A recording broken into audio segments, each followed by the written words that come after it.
Évangile selon Luc, chapitre 24. Le premier jour de la semaine, elles se rendirent à la tombe de grand matin, en apportant les aromates qu'elles avaient préparés. Elles trouvèrent que la pierre avait été roulée de devant le tombeau. Elles entrèrent, mais ne trouvaient pas le corps du Seigneur Jésus. Comme elles étaient perplexes à ce sujet, voici que deux hommes se présentèrent à elles en habits resplendissants.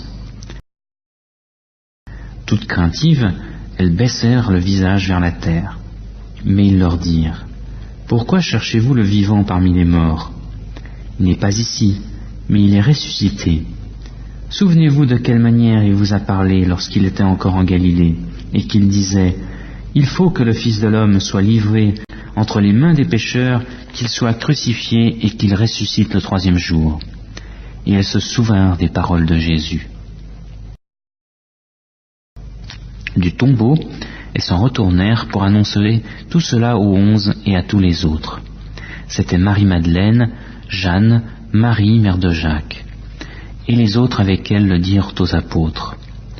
Mais ces paroles leur apparurent comme une niaiserie, et ils ne crurent pas ces femmes. Mais Pierre se leva et courut au tombeau. En se baissant, il ne vit que les bandelettes qui étaient à terre. Puis il s'en alla chez lui, dans l'étonnement de ce qui était arrivé. Évangile selon Luc, chapitre 24.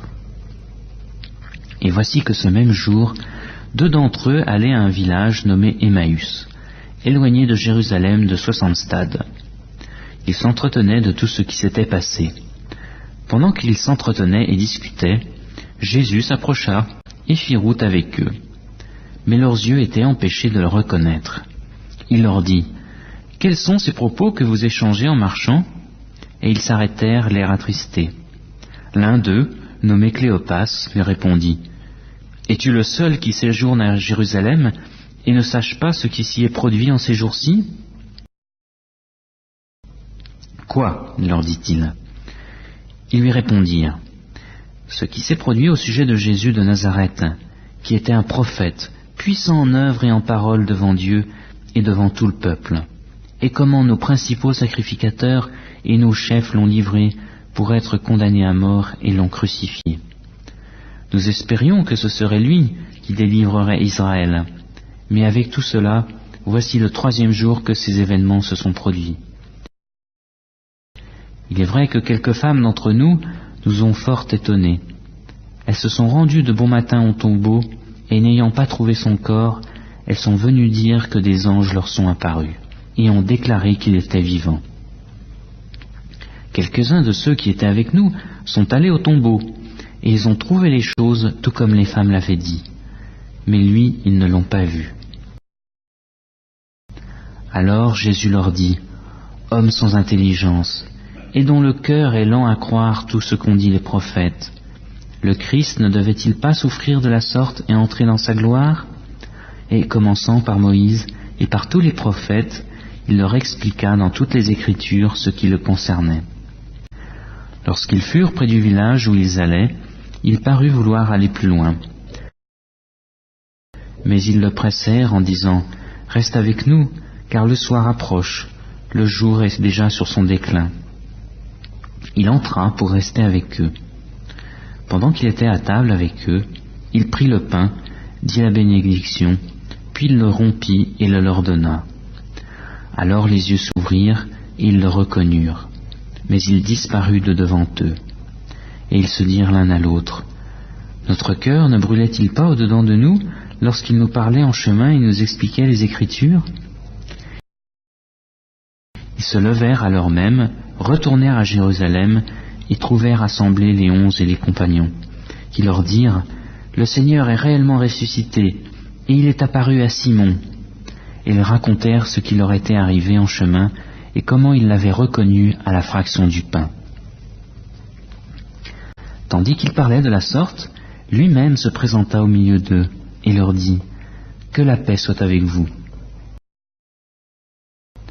Saisis de frayeur et de crainte, ils pensaient voir un esprit. Mais il leur dit : « Pourquoi êtes-vous troublés, et pourquoi ces raisonnements s'élèvent-ils dans vos cœurs ? Voyez, mes mains et mes pieds, c'est bien moi. Touchez-moi et voyez, un esprit n'a ni chair ni os, comme vous voyez que j'en ai. » Et en disant cela, il leur montra ses mains et ses pieds. Comme dans leur joie ils ne croyaient pas encore et qu'ils étaient dans l'étonnement, il leur dit, « Avez-vous quelque chose à manger ?» Ils lui présentèrent un morceau de poisson grillé. Il le prit et le mangea devant eux. Puis il leur dit, « C'est là ce que je vous disais lorsque j'étais encore avec vous. Il fallait que s'accomplisse tout ce qui est écrit de moi dans la loi de Moïse, dans les prophètes et dans les psaumes. »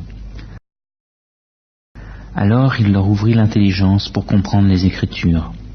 Et il leur dit, « Ainsi, il est écrit que le Christ souffrirait, qu'il ressusciterait d'entre les morts le 3e jour, et que la repentance en vue du pardon des péchés serait prêchée en son nom à toutes les nations, à commencer par Jérusalem.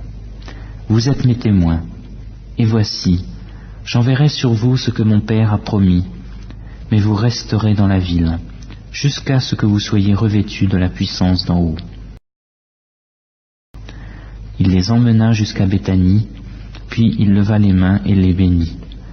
Pendant qu'il les bénissait, il se sépara d'eux et fut enlevé au ciel. Pour eux, après l'avoir adoré, ils retournèrent à Jérusalem avec une grande joie. Et ils étaient continuellement dans le temple et bénissaient Dieu.